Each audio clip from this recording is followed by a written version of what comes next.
Mababasa natin. Ang sabi diyan, never alone. Never alone. Lakasan po natin. Bakit? Christ's presence is the answer. Amen? Amen po.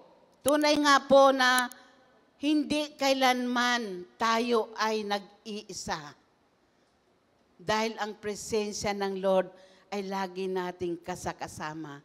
Si Jesus ay lagi nating kasama.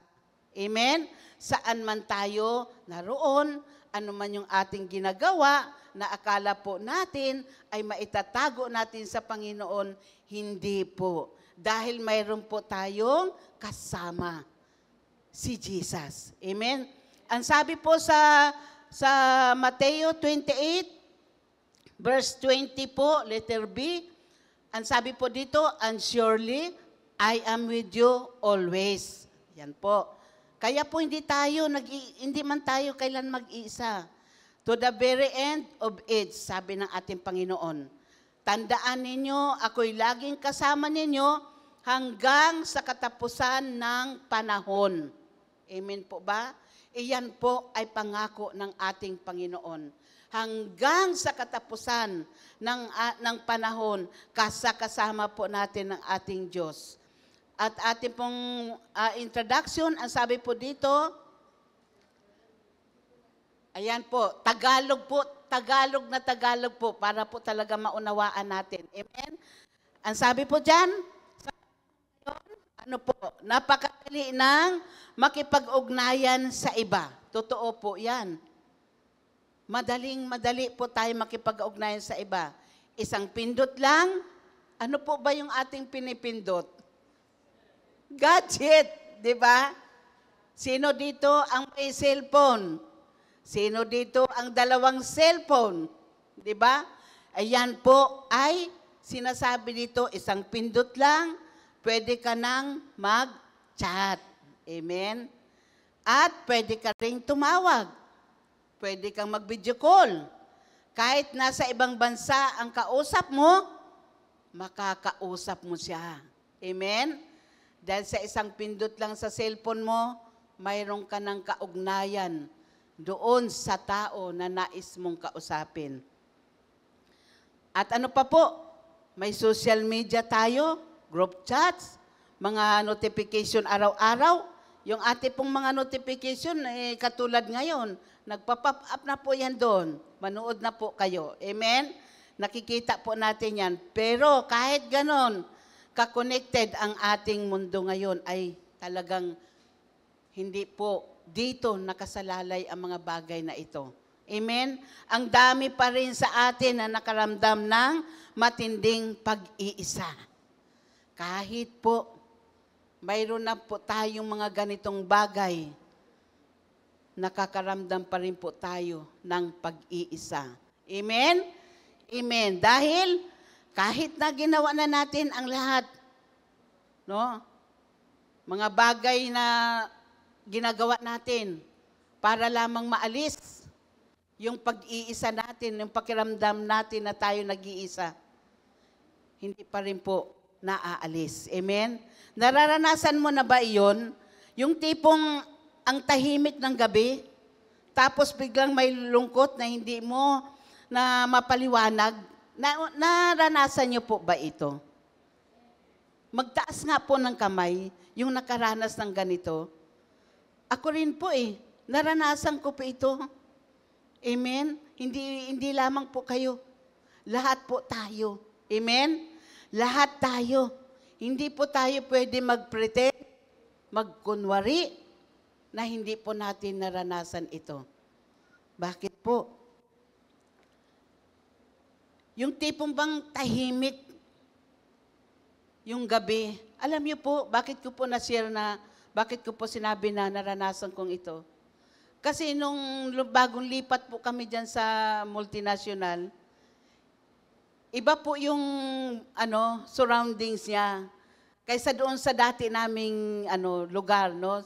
Sa mahal kong kaingin na lugar. Doon talaga hindi ka malulungkot kasi Andun lahat, mga kaibigan mo, kasama mo sila, magkakape ka, kwentuhan. Pagdating ko po, nung lumipat po kami sa multinational, nalungkot po ako. Alam niyo po, ang naririnig ko lang, yung tuk-tuk-tuk-tuk ng relo namin. Tapos na-miss ko po ang kaingin. Sabi ko, Lord, nakadama po ako ng lungkot. Kasi talagang sobrang tahimik. Kahit andun po yung mga anak ko, asawa ko, kasama ko sila. Pero pag maramdaman mo na sa paligid mo na sobrang tahimik, maramdaman mo po yung lungkot, lalo pag bagong lipat ka. Amen? At lalo siguro, kung ang milya-milyang haba ng tinitirhan mo at yung lang bahay mo ang naroon, wala kang kapitbahay. Sobra siguro ang lungkot. Di po ba? Feeling mo talaga ikay nag-iisa. Amen? At ang sabi pa po dito, yung nasa gitna ka ng maraming tao, pero parang wala naman talagang nakakakita o nakakaintindi sa'yo. Lalo pag nag-share ka ng iyong kalungkutan, hindi ka naiintindihan. Di feeling mo pa rin, nag-iisa ka. Amen? At yung para bang gusto mong itanong, may nakakapansin pa ba sa akin? May tunay bang nagmamalasakit sa akin? Amen? Naitanong po ba natin yan? Pag tayo nakaranas ng ganito, nakaramdam ng ganito, naitanong po ba natin sa ating sarili? Na mayroon bang nakapansin sa akin? May tunay bang nagmamalasakit sa akin? Na itatanong po natin yan. At nararamdaman po natin sa time na yon, maalala natin si Jesus. Amen? Kasi kahit nandyan po ang mga tao na nakapaligid sa'yo, ramdam mo pa rin na ikay nag-iisa. Mamaya po, papunta po tayo dito sa pag-aaralan natin. At ang pag-iisa ay hindi lang yan dahil walang tao sa paligid. Minsan, kahit maraming kasama, pakiramdam nga natin, nag-iisa pa rin tayo. Pakiramdam na parang walang nakikinig, walang nakakaintindi, o walang talagang nagpapahalaga sa'yo. At madalas, itinatago natin yan. Totoo po. Ngumingiti tayo sa mga nakapaligid sa atin, sa kasamahan natin, sa katrabaho natin, nakakangiti tayo. Nagsisimba tayo, nagpo-post tayo sa FB ng masayang picture, di ba? Naka-smile. Pero sa totoo lang, may kirot sa puso. Amen? Ang tahimik po natin. Amen po ba? Kasi po, bakit? Bakit po ito tinituro ni Lord? Nais po ng Panginoon, makalaya po tayo dito. At dito natin napapaisip na tayo at napapatanong na tayo ay minsan sinasabi natin sa ating isipan, nasaan si Lord sa ganitong pagkakataon? Amen? Totoo po yun. Kasi pagramdam po natin yung nag-iisa po tayo, pakiramdam po natin na wala nakikinig sa atin, na kahit nandyan po yung nakapaligid sa iyo, mga mahal mo sa buhay, pero hindi ka naman binibigyan ng time na magkwento, o magkwento ka man, o hindi pa rin mahalaga sa kanila, pumapasok po sa isip natin na nag-iisa po tayo. At doon po natin natatanong, nasaan si Lord sa ganitong pagkakataon sa aking buhay? Amen? Ngayon kapatid, gusto ng Panginoon na ipaalala niya sa atin, hindi ka nakakalimutan ni Kristo. Hindi ka nakakalimutan ni Jesus sa pagkakataon na yun ang iyong nararamdaman. Hindi ka nag-iisa. Kasama po natin ang ating Panginoon. Nakikita niya ang luhang pinipigilan mong bumabagsak. Naririnig niya kahit ang mga dasal na hindi mo pa masabi. At kahit tahimik ang paligid sa pakiramdam mo, sobrang tahimik ang paligid, ang Panginoon ay kasama mo. Nandyan ang presensya ng ating Panginoon. Hindi mo man lang siya nakikita, pero nararamdaman. Amen? Amen. At alam niyo po ba, sa pagkakataong ito, sa oras na ito po ay tinuturo ng Panginoon sa atin. Dahil tayo po, ganito po ang buhay natin, na kapag po tayo ay nag-iisa at mayroong mga dinadala, tinatago sa ating buhay, ang isip po natin ay tumatakbo. Amen? Iba-iba ang naiisip po natin. Iba-iba ang nakalagay sa isip natin. Pinabayaan na ba ako ni Lord? Iniwan na ba ako ng Panginoon? Ganyan po ang ating mga tanong. Alam niyo po, hindi ito basta magandang salita lang. Ito ang pinakapuso ng Ebanghelyo. Bago pa man isilang ang ating Panginoong Hesus, tinawag na siya ng propesya na si Emmanuel. God is with us. Amen? Kasama natin ang Panginoon. God is with us. Ibig sabihin, ang Panginoon ay kasama natin palagi. Amen? Sabi nga dito sa Mateo 28, verse 20, at tandaan ninyo, ako'y laging kasama ninyo hanggang sa katapusan ng panahon. Pangako po yan ni Jesus sa atin. Pangako niya yan hanggang sa katapusan ng panahon, lagi tayong kasama ng ating Diyos. Amen? Lagi nating kasama ang ating Panginoon sa lahat ng pagkakataon. Pangako po yan ng ating Panginoon. Hindi tulad ng tao, pag nangako, pag sinabi, sasamahan kita sa pupuntahan mo, bukas iba na. Ay, hindi na pala. Hindi na kita sasamahan. Nagbago na agad. Pero si Lord, hindi nagbabago. Kung ano ang sinabi niya, yan ang ginagawa ng ating Panginoon. Amen? Amen. Palakpakan po natin ang ating Diyos. At ang pangako na ito ng ating Diyos nga, kailanman, mga kapatid, kapag tayo ay humarap sa ganitong sitwasyon, palagi po nating alalahanin na si Lord ay nariyan lang sa ating tabi. Amen? Hindi ito pangako na minsan lang, hindi rin ito para sa piling tao lang. Ito ay para sa iyo at sa lahat ng panahon. Ito ay para sa iyo at para sa akin. Amen? At ngayon, tunghayan po natin, no? Yung aaral natin ngayon. Kaya ngayong araw nga na ito ang mensahe ng Diyos sa iyo at sa akin. Amen? Number 1 po, tingnan po natin. Ano ba ang pag-usapan natin kung paano binabago ng katotohanan ang bawat araw ng ating buhay? Number 1, loneliness is real. Diba? But is not forever. Di po ba? Totoo po ang pag-iisa, pero hindi ito panghabang buhay. Ayan po. Diba? Hindi po tayo nag-iisa.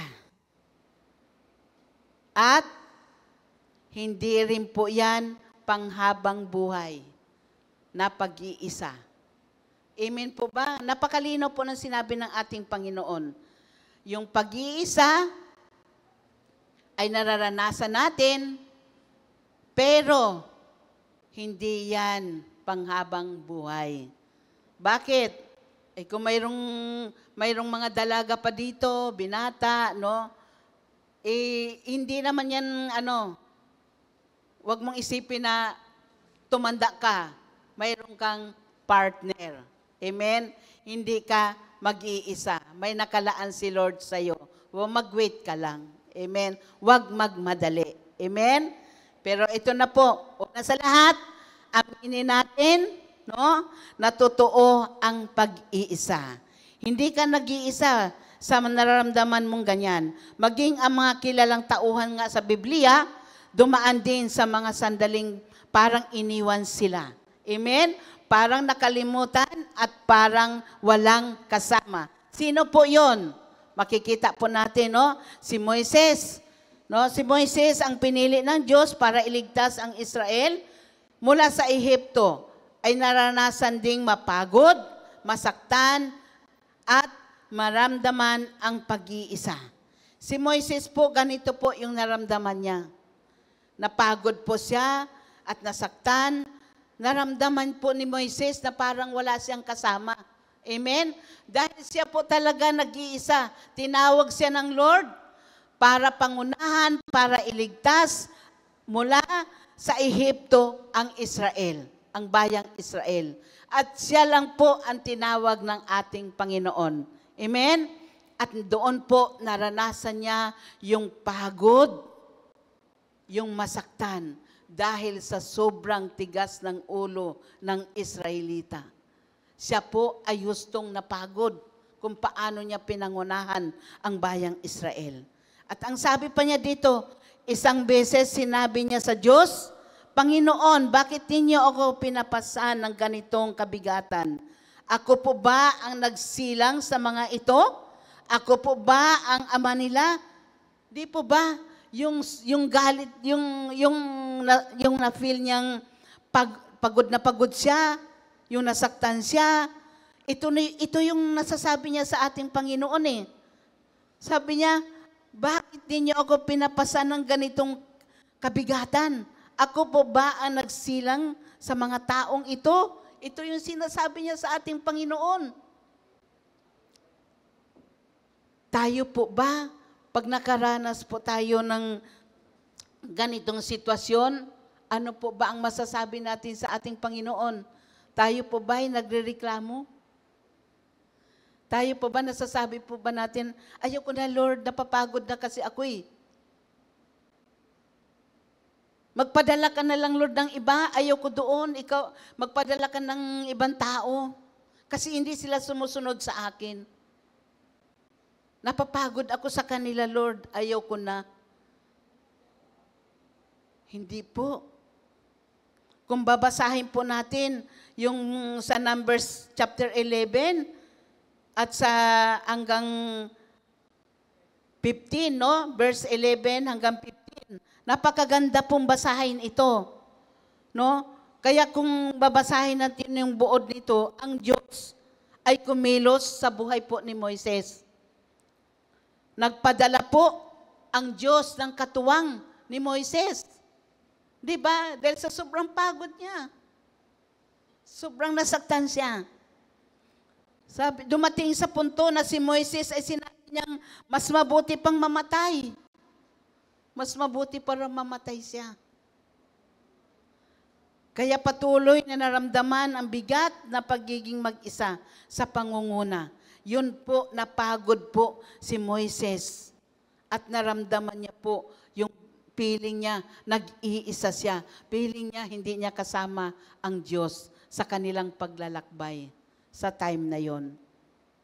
At minsan, kailangan lang nating ipaalala sa sarili natin na hindi palaging kailangang ikaw lang ang lumalaban.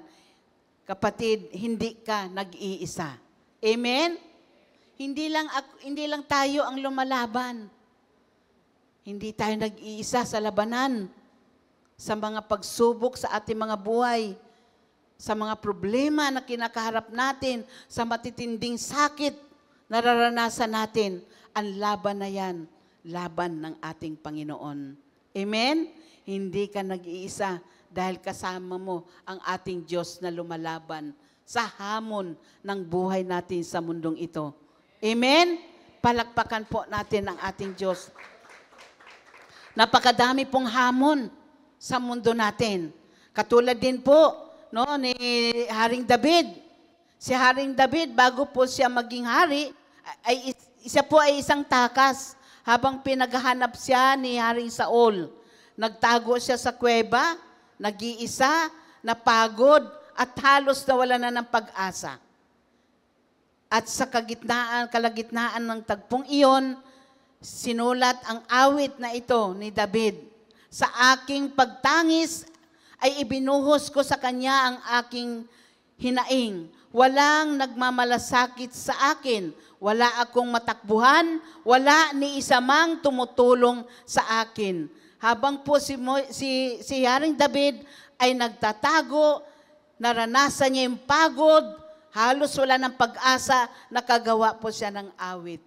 Amen? At doon po sa awit na yun, sabi niya, halos daw walang tumulong sa kanya, walang nagmamalasakit sa kanya. Pero bandang huli, sa pinakahuli, sinabi rin niya, ikaw, Panginoon, ang aking kanlungan. Amen? Sa una, nagreklamo siya. Naramdaman niya kasi yung pagod. Pero sa bandang huli, hindi na po siya talagang nag-pretend, no? Inamin na niya talaga na ang Diyos ang kanyang kanlungan. Amen? Amen. Ganon din po tayo. Pag tayo po'y napapagod, tayo po nakaramdam ng walang nagmamalasakit sa atin. Ang Diyos ang siyang nating takbuhan. Ang Diyos ang siya nating kasakasama. Ang Diyos na buhay ang magtatanggol sa atin. Amen? Amen. Sige po, palakpakan po natin ating Panginoon. At si David po, naging totoo siya sa kanyang emosyon. Di po ba? Hindi niya kayang itago yung kanyang pag-iisa. Pero inaalala rin niya ang katotohanan, ang Diyos ang kanyang kanlungan. Kapatid, wala po tayong ibang kanlungan sa ating buhay kung hindi ang ating Panginoon. Saan pa po tayo pupunta? Saan pa po tayo manganganlong kundi sa presensya ng ating Panginoon? Di po ba? Wala na po tayong tatakbuhan kundi ang ating Diyos. Titingin ka sa paligid, hindi ka kayang ipagtanggol. Si Jesus lamang ang kayang magtanggol sa atin. Si Jesus lamang ang siya nating kasakasama sa lahat ng pagkakataon. Maging man si Elijah, naranasan din po ni Elijah na siya po ay talagang tumakbo doon. No? Alam na po natin itong kwento ni Elijah, lahat naman po ito, alam po natin ang mga story nila na si Elijah nga talagang, alam niyo po kung titignan natin yung buhay ni Elijah, sobra po siyang depressed. Di po ba? Sobra pong yung takot niya. Dahil nga inahabol siya, ipapapatay siya. Di ba? Kaya ang ginawa po ni Elijah, siya po ay nagtago din. Saan po siya nagtago? Ito po ay naaral na po noong nakaraang Sunday. Nagtago po si Elijah. Sabi po dito, si Elijah ay tumakbo sa gubat at sinabi, Panginoon, kunin niyo na lang ako. Si Moises, sabi niya, mamamatay na ako, sabi ni Moises. Ito naman, Panginoon, sabi niya dito, kunin niyo na ako. Ito po yung mga naranasan ng mga lingkod ng Diyos. Sila po naranasan nila ito. Kaya lahat po tayo, iba-iba lang ang nararanasan natin. Hindi tayo pare-pareho. Amen? Amen. At ang sabi pa dito, no, kunin nyo na lang ako na lang ang natitirang tapat sa inyo. Pero ang sabi po ng ating Panginoon, sa halip na pagalitan siya, nagpakita sa isang banayad na tinig, hindi sa bagyo, hindi sa lindol, hindi sa apoy, sa katahimikan, naroon ang presensya ng Diyos. Amen? Kapag po tayo nag-iisa, wag po natin hanapin kung may lalabas na apoy, may dadaan na hangin, o may dadaan na ganito. Andiyan lang po si Lord. sa katabi po natin. Amen? Sa tahimik natin pagdadasal, si Lord ay nariyan sa ating tabi. Amen? Nararanasan po natin ang presensya ng ating Panginoon. At si Elijah, hindi ka nag-iisa, mayroon po siyang pinadala po, no? 7,000 pa na mga sumasamba ay na hindi sumasamba sa Diyos-Diyosan. Ito po yun, akala ni Elijah, nag-iisa na lang siya. Pero mayroon pa po na 7,000 na hindi sumasamba sa Diyos-Diyosan. Amen? Amen. Ano pa po? Sino pa po? Ito po yung pinaka-the best. Si Jesus. Diba? Si Jesus mismo sa kanyang pagiging tao, naranasan niya ang pinakamalalim na pag-iisa. Nung nanalangin po si Lord sa Gethsemane, no? Ang kanyang mga alagad ay tulog. Tingnan po natin. Sa hardin ng Gethsemane, nagdasal siya na may kasamang luha habang tulog ang kanyang mga alagad. Si Jesus, nung siya po ay nagdarasal, yung kanyang luha ay talagang makikita mo. Sabi nga, di po ba, para nang may kasamang dugo, yung luha ng ating Panginoon, habang siya po ay nagdarasal. At sa krus, sinabi niya, Diyos ko, bakit mo ako pinababayaan? Sa Mateo 27 verse 46. Isipin mo yan, ang anak ng Diyos naranasan ang pakiramdam na iniwan at hindi maramdaman ang presensya ng Ama.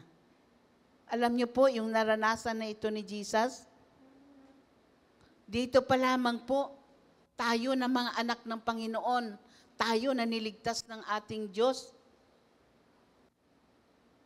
makikita po natin yung paghihirap ng ating Panginoon para lamang po sa atin.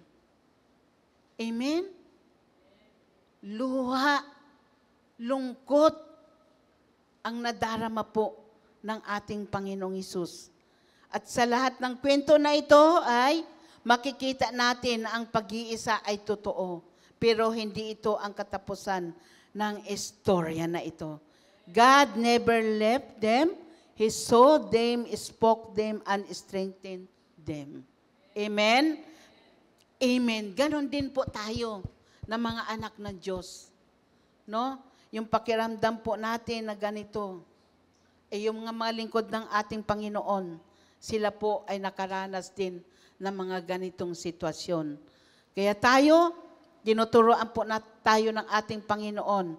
Yung mga pangako ng ating Diyos, makikita po natin na napakahalaga po ng kanyang mga pangako na ating pong panghahawakan. Sa awit 34 verse 18, ang sabi dito, ang Panginoon ay malapit sa mga pusong wasak. At sa Isaiah 41:10, huwag kang matakot sapagkat ako'y kasama mo. At sa Hebreo naman, 13 verse 5, ito po, hindi kita iiwan ni pababayaan man. Ano pa po? Ako'y laging kasama ninyo hanggang sa katapusan ng panahon. Ito po yung ating verse. At sa gitna ng pagdadaanan mo ngayon, may mga moments bang pakiramdam mo na nag-iisa ka? Paalala, kung si Moises, si David at si Elijah ay hindi iniwan ng Diyos, hindi ka rin niya iiwan. Amen? Ngayon po, mayroon po ba tayong pakiramdam na ganito? Hawakan nga po natin yung ating mga puso.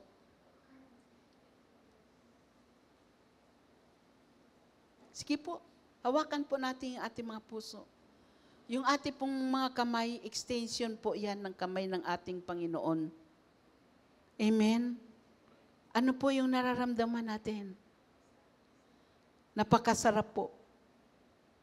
Alam niyo, ilagay mo lang yung kamay mo sa iyong puso. Extension po ni Lord. yung ating mga kamay. Nililihans po, tinats po ni Lord yung ating mga heart. Ngayong umagang ito, na punong-puno ng sakit, puno ng pagkukunwari na hindi tayo nasasaktan. Pero sa totoo lang, nasasaktan po tayo. May mga tinatago po tayo na si Lord lang ang nakakakita. Amen. Number 2, Christ's presence is always with you. Ang presensya ni Kristo ay laging kasama. Ang isa sa pinakapangako ng Diyos, madalas po natin makalimutan, ito ay yung lagi po natin siyang kasama. Nakakalimutan po natin yan eh. Kasi po, pagka po nakaranas kasi tayo ng mga problema, kung ano-ano po yung mga iniisip natin, hindi po natin ina-acknowledge unang-una na si Lord ay naghihintay lang na lumapit tayo sa Kanya. Amen? Hindi lang ito pangpalubag loob, hindi ito isang tula, hindi ito pang-poster sa Facebook lang. Totoong-totoo ito. Buhay, aktibo, nariyan. Kapag sinabi ni Jesus sa Matthew 28, verse 20, ako'y laging kasama ninyo hanggang sa katapusan ng panahon. Ang ibig sabihin niya ay, kahit kailan, hindi kanya iiwan. Maski sa pinakamadilim na oras ng iyong buhay. Amen? Maski ano paman ang naranasan natin sa ating buhay, lahat na maranasan na natin, tandaan po natin, si Jesus kasama natin. Amen? Amen. Amen. Maging po sa aklat po ni Daniel, makikita po natin yung tatlong tapat na lingkod ng Diyos. Si Shadrach, Meshach, at Abednego. No? Ay itinapon sa pugon dahil tumanggi silang sambahin ang Diyos-Diyosan ng hari. Yung pugon, sapat yung init para masunog agad sila. Pero habang sila'y nandoon sa loob ng apoy, may ikaapat na lalaki na nakita sa gitna nila. Sino po yung nasa gitna nila? Si Jesus. Ganon din po tayo. Dumanas man tayo ng mga matitinding pagsubok sa ating buhay. Kasama natin ang ating Panginoon. Pakatandaan po natin yung kapatid, dahil iba-iba nga yung trials, iba-iba yung mga pagsubok na naranasan natin. Masasabi mo nga, ba't sa akin pa nangyari ito? Kaya binigay sa'yo ni Lord yan. Kaya mo yan. Dahil kaya natin, kasama natin ang ating Panginoon. Amen? At ano pa po? Ang sabi po dito sa Daniel chapter 3 verse 24 to 25, ang sabi diyan, hindi ba tatlo ang ating itinapon sa apoy? Pero bakit may ikaapat at ang unay siya'y parang anak ng mga Diyos? Diba? Nagtaka sila. Si Jesus iniligtas, tinulungan, nandoon ang kanyang presensya sa pugon. Amen? Iniligtas niya si Shadrach, Meshach, at Abednego. Amen? Kahit nasa apoy ka, kahit anong pagdaanan mo, andoon ang Panginoon, kasama mo naglalakad. Natatandaan po ba natin ang footprints in the sun? Di ba? Favorite po natin yan. Naglalakad sila dalawa. Paglingon niya, isa na lang. Hindi niya alam. Kalong-kalong na siya ng Panginoon. Amen?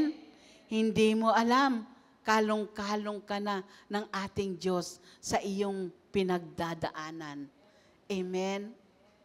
Amen. Palakpakan po natin ating Diyos. At ang dami pong mga pangako ng ating Panginoon sa kanyang salita. No? Kung babasahin po natin yan isa-isa, sa awit 23, verse 4, kahit na ako'y dumaan sa madilim na libis ng kamatayan, wala akong katatakutan, sapagkat ikaw ay kasama ko. Basahin nga po natin ito. Mayroon po ba dyan? Ayan, basahin po natin, panghawakan po natin ang mga pangako ng ating Panginoon. 1, 2,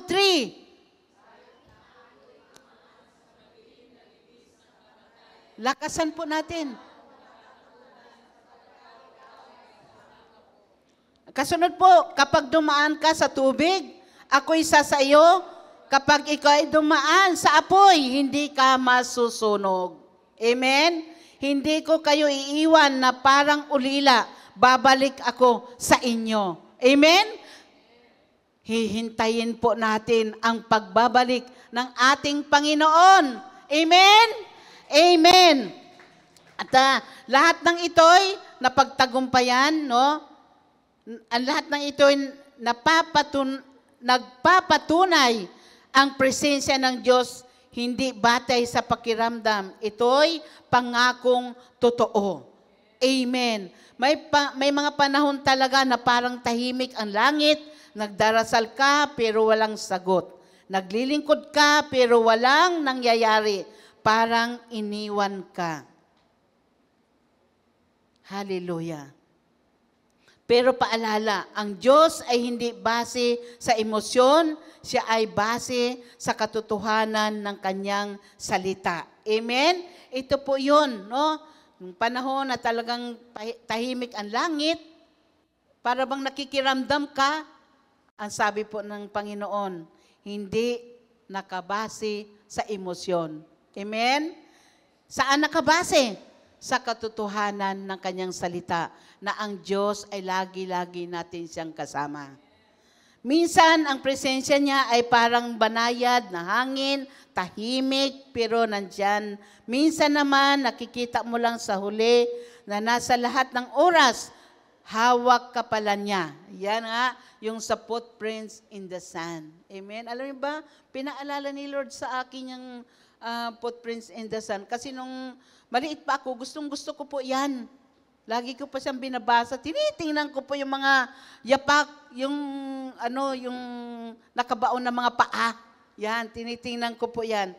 Sabi dito, kapatid, ano man ang pinagdadaanan mo ngayon, kung feeling mo, pagod ka na, kasama mo si Jesus. Kung walang nakakaintindi sa'yo, alam na niya ang lahat. Kung ang dasal mo ay puro luha, narinig niya yan. Amen?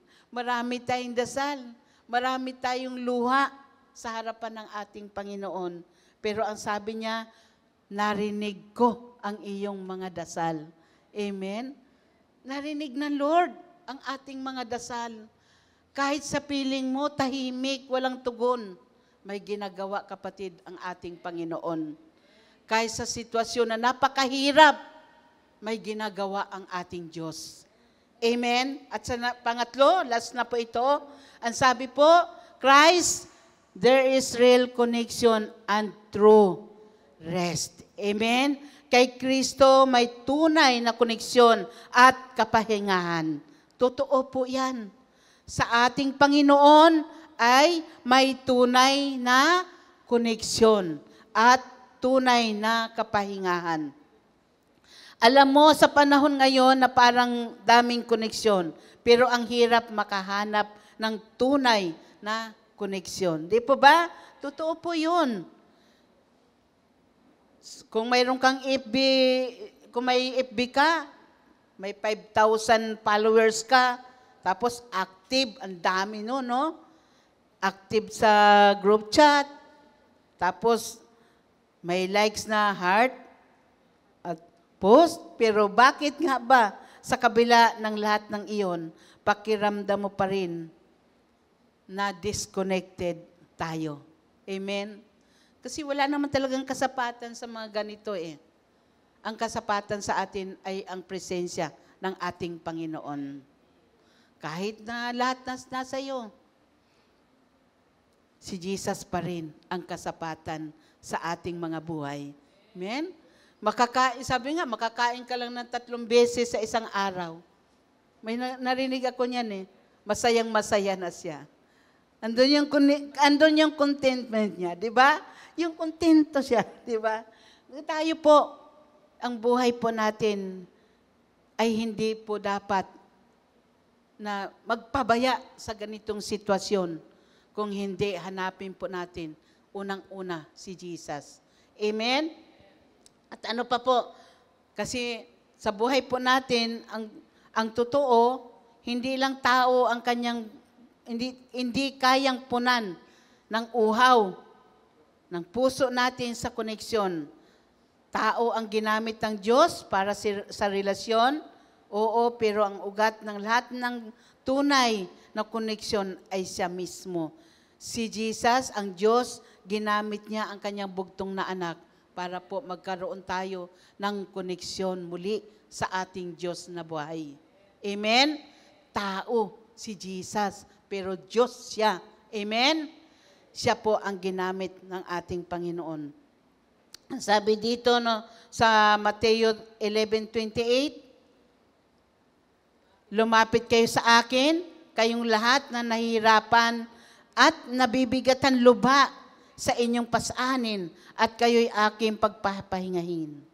Pasanin ninyo ang aking pamatok at matuto kayo sa akin, sapagkat ako'y maamo at magpapakumbabang loob, makakasumpong kayo ng kapahingahan para sa inyong kaluluwa.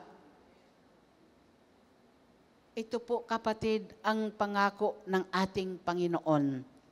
Dahil nga, hindi po mapupunuan ng uhaw ng puso natin yung koneksyon natin sa Diyos kung hindi ang paglapit natin sa ating Panginoon.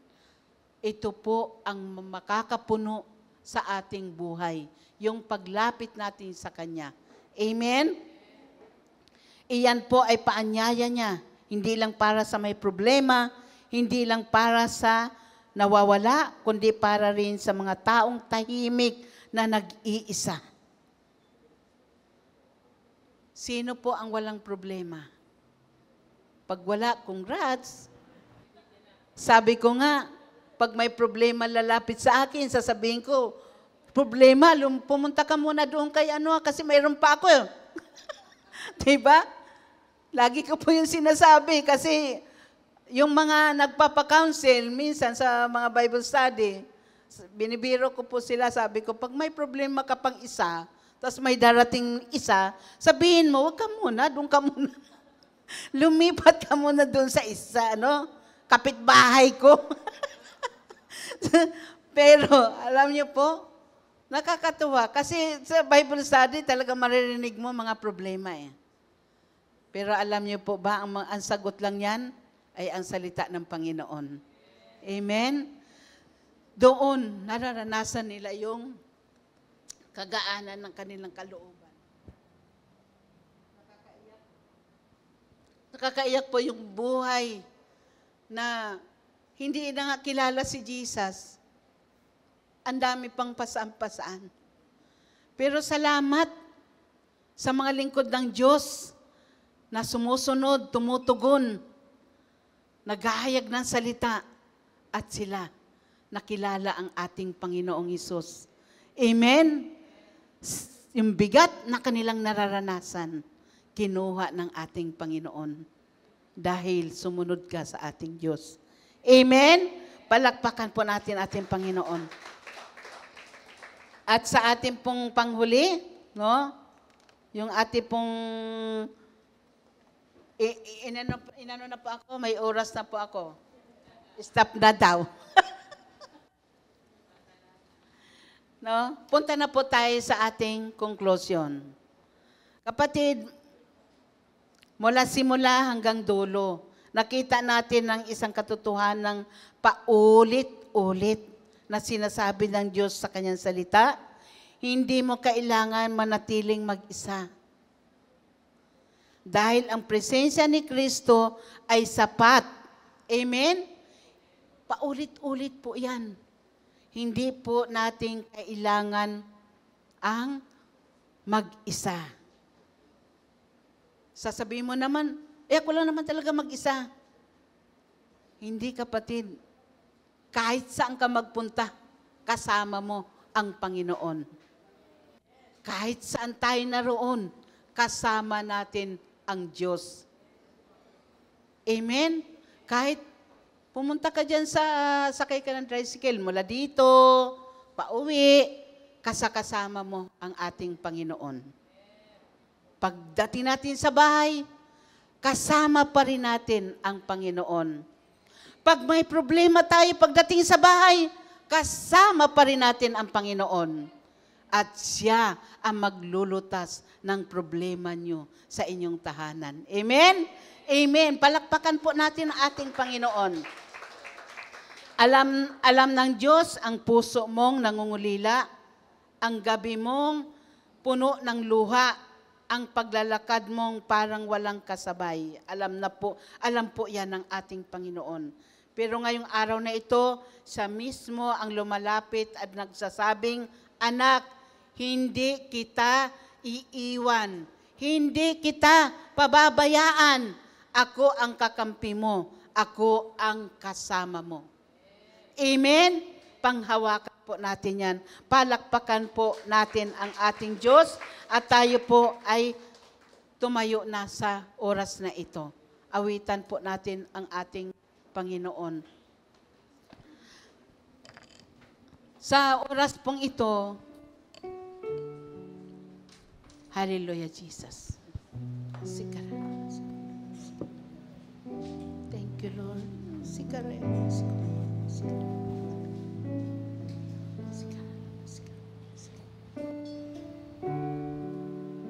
Namnamin po natin ang oras na ito. Ikaw at si Jesus ang mag-uusap sa oras na ito habang yung kamay mo, inilalagay mo sa iyong puso. Aminin po natin sa ating Panginoon kung ano yung kalagayan natin sa oras na ito. At lumapit tayo sa Panginoon, ang sabi ni Lord, magaan ang kanyang pamatok at tayo ay kanyang pagpapahingahin. Si Lord, siya ay talagang, ang sabi nga dito, yung binasa po natin yung verse sa Mateo 28, verse 11, anong sabi ng Panginoon? Siya ay, ano po yung katangian ng ating Panginoon? Sabi dito ng Panginoon, siya po ay maamo at mapagpakumbabang loob. At makakasupong kayo ng kapahingahan para sa inyong kaluluwa. Yung paanyaya ni Jesus sa atin na kahit tayo po ay minsan nakakagawa ng mga hindi tama sa harapan ng ating Panginoon. Pero hindi si Jesus nagagalit sa atin eh. Hindi siya nanunumbat sa atin. At hindi rin tayo pinapagalitan ng ating Panginoon. Dahil nga siya ay maamo. At kung magalit naman si Lord, siya pa rin ay banayad. At higit sa lahat, yung mga pasanin natin ay Kanya tayong tutulungan at bibigyan na tayo ng kapahingahan. Yung mga daladalahin natin ngayon, pag totally isurrender natin yan sa Lord at maniwala tayo sa Kanya na kaya yan alisin, burahin. Kung paano tayo mag-delete o mag-unprint, mas kaya po i-delete ni Lord yung mga suliranin na yan. Mas kikilos ang Panginoon. At maramdaman po natin na ang problema na yan, naalpasan na po natin dahil kinuha na ng ating Panginoon. Pinagaling ng Lord ang ating mga puso. At hindi na yan paulit-ulit. Hindi na yan. Hallelujah, Jesus. Hindi na yan paulit-ulit na mararamdaman mo. Hindi na yan paulit-ulit na maalala mo na magpait ka na nararamdaman sa iyong puso kapag isuko natin ang totohanan sa ating Panginoon. Papalitan niya yan ng kagalakan. Papalitan niya yan ng kapayapaan. Amen? Sige po, awitan po natin ating Diyos. Namnamin po natin ang awit na ito para sa ating Panginoon. Panginoon, minamahal kita, paglilingkuran ka habang nabubuhay. Dumagsama ang mga pagsubok, alam kong sa akin ika'y susubaybay. Kaya't ako ay susunod sa iyo upang ipahayag ang iyong salita. Buhay kumay aking ialay bilang ganti sa iyo, Panginoong Jesus. Napakaganda po ng awitin na ito. Panginoon, Awitan po natin ang ating Diyos. Mahal po natin ang ating Diyos. Mahal po natin si Jesus. Habang nabubuhay. Hallelujah. Thank you, Lord. Dumagsama ang mga pagsubok, alam kong sa akin ika'y susubaybay. Kaya't ako ay susunod sa iyo upang ipahayag ang iyong salita. Buhay kumay aking ialay bilang ganti sa iyo, Panginoong Jesus. Kaya't ako ay susunod. Kaya't ako ay susunod sa iyo upang ipahayag ang iyong salita. Buhay kumay aking ialay bilang ganti sa iyo, Panginoong Jesus. Pwede po bang awitin natin yung pinakauna? Wala mo ng yung tinig lamang po natin ang maririnig ng ating Panginoon. Panginoon, Sige po. Awitan po natin. na mahal kita. Mahal po natin ang ating Panginoon. Paglilingkuran Yes, Lord. ka habang nabubuhay. Dumagsama ang Yes, Lord. mga pagsubok. Marami kami mga pagsubok, Lord. na Alam kinakaharap. kong sa akin ika'y susubaybay. Kaya't ako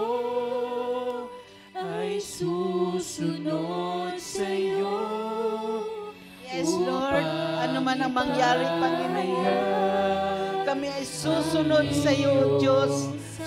Dahil mahal ka namin, Panginoon Jesus. Buhay kung Yes, Jesus. ialay bilang ganti sa iyo, Panginoong Jesus. Pwede po ba natin sabihin, Panginoon, Panginoon, mahal kita. Mahal kita.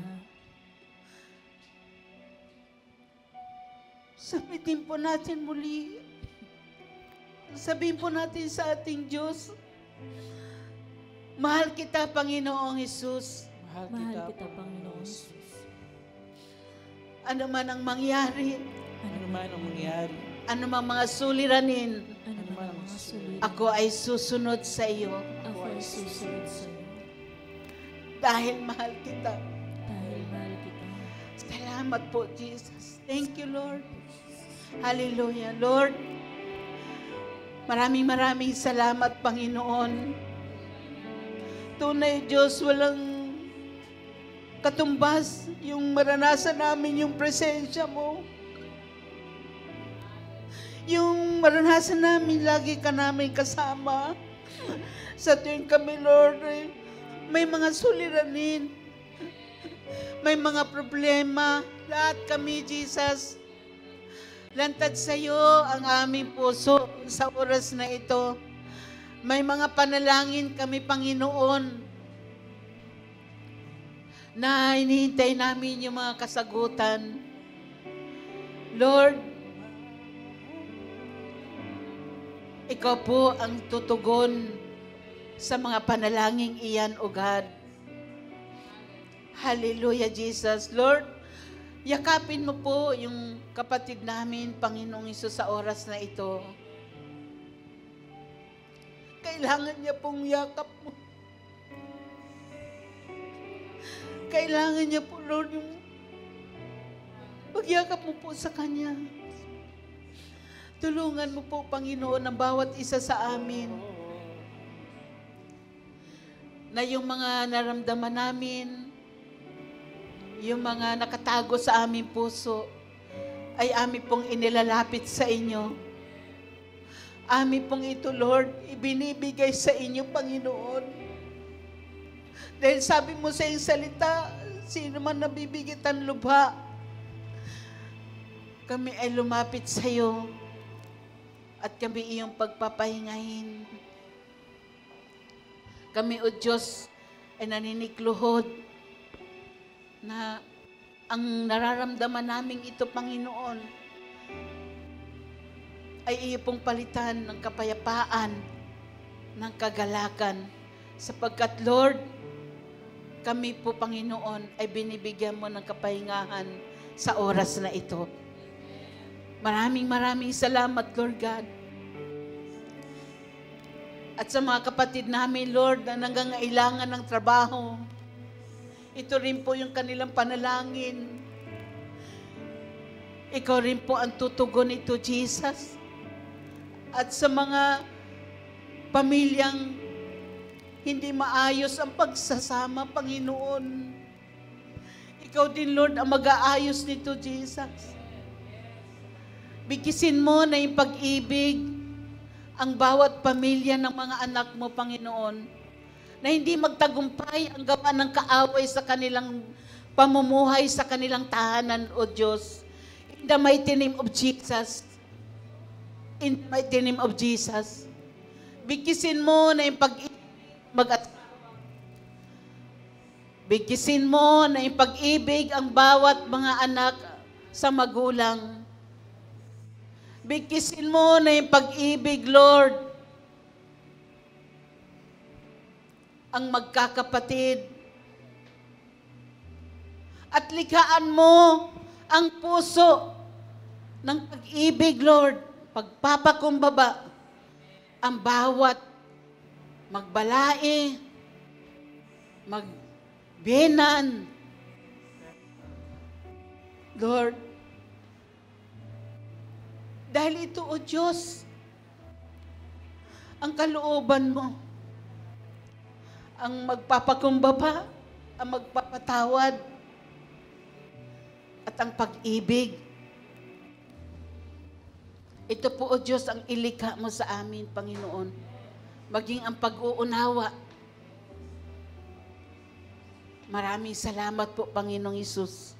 At yung feeling namin, Lord, na nag-iisa kami. Yung pakiramdam namin, Lord, na nag-iisa kami, Panginoon. At walang nagkakatulong, walang nagmamalasakit. Yakapin mo po ang bawat isa. Yakapin mo po, Panginoon, ang bawat isa. Sa malalayong pamilya, Lord, yakapin mo ang iyong mga anak. Yakapin mo yung mga nakaranas ng sakit, hirap sa kanilang buhay, Panginoon. Hirap ng damdamin at isipan. Yakapin mo po ang bawat isa. Maging sa mga nanonood, Panginoon. Sa mga nakaranas ng ganito. Nakakaramdam ng ganitong sitwasyon. Ngayon, ang kanilang kabigatan. Kapatid, iwan mo sa Diyos, ilapit mo sa Diyos ang lahat ng iyong nararamdaman. At ika'y bibigyan ng kapahingahan ng ating Panginoon. In Jesus. Maraming salamat, Lord. At ikaw din, Lord, ang magpaulat ng mga pagpapalang pinansyal sa lahat ng mga anak mo, Jesus, at magpagaling sa lahat ng karamdaman. Salamat po, Panginoon. Pinagaling mo na, Lord. Mayroon po nakaranas, Panginoon, sa kanyang sikmura. Pagalingin mo siya, Panginoon, sa oras na ito. In the mighty name of Jesus. Maraming salamat sa iyong salita na makapangyarihan. Siyang nagtutuwid, na siyang nagko-comfort. At ikaw, O Diyos, ang aming kanlungan. Saan man kami naroon, ikaw ang aming kasama, Panginoon. Hindi mo kami iwan, Lord. Hindi mo kami pababayaan. Anumang sitwasyon ng aming buhay. Maraming salamat po, Ama. Ito po ang aming panalangin. Sa pangalan po ng aming Panginoong Hesus. Amen and amen.